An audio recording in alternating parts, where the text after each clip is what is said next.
কোটি ফুটবল ভক্তের স্বপ্ন আর প্রত্যাশা এক নিমিষে ধুলোয় মিশে গেল। মোটা অঙ্কের বেতনের নিশ্চয়তা দেওয়া হলেও বাংলাদেশের ফুটবলে ক্রিস কোলম্যান চ্যাপ্টার ক্লোজ। গত 3 দিন ধরে বাংলাদেশ ফুটবল ফেডারেশনের সঙ্গে যোগাযোগ বন্ধ এই কোচের। শেষ মুহূর্তে তাকে ছাড়াই চূড়ান্ত সিদ্ধান্তের পথে ফেডারেশন। বাফুফের ঢিলেঢালা ভাব আর দিনের পর দিন ঝুলিয়ে রাখার অপেশাদার আচরণে চরম বিরক্ত ছিলেন কোলম্যান, যার ফলে গত 3 দিন ধরে ফুটবল ফেডারেশনের পক্ষ থেকে যোগাযোগের চেষ্টা করা হলেও তা সম্ভব হয়নি।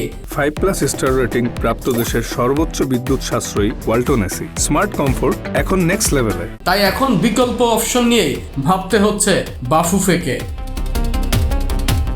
দেশের ফুটবল সমর্থকরা বাফুফের এই অদূরদর্শিতার ওপর চরম ক্ষিপ্ত। সভাপতি তাবিদ আউয়ালও স্বীকার করেছেন কোলম্যানের এজেন্টের সাথে তারা নেগোসিয়েশন এখনো শেষই করতে পারেনি। ক্রীড়া প্রতিমন্ত্রী আমিনুল হকের ইচ্ছে থাকা সত্ত্বেও বাফুফের খামখেয়ালিপনায় এই মাস্টার মাইন্ড হাতছাড়া হলো। কোলম্যানের সঙ্গে যে চূড়ান্ত সিদ্ধান্তে পৌঁছাতে পারেনি ফেডারেশন, সেই বিষয়টি রোববার নিশ্চিত করেছেন ক্রীড়া প্রতিমন্ত্রী।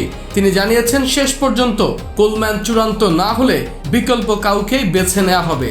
তাহলে হয়তো আমাদের অল্টারনেট চিন্তা করতে হবে।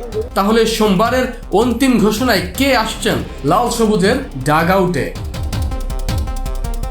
বড় ধাক্কাটা অন্য জায়গায়। কোলম্যান তো গেলেনই, কিন্তু যাওয়ার আগে বাংলাদেশের ফুটবল আর বাফুফের পেশাদারিত্ব নিয়ে আন্তর্জাতিক মহলে একটা চরম নেতিবাচক আর নোংরা ধারণা দিয়ে গেলেন। তিনি বুঝিয়ে দিলেন এদেশের ফুটবল কর্তারা বিশ্বসেরা কোচদের সামলানোর যোগ্যতাই রাখে না। এই লজ্জা এখন ঢাকবে কি দিয়ে বাফুফে?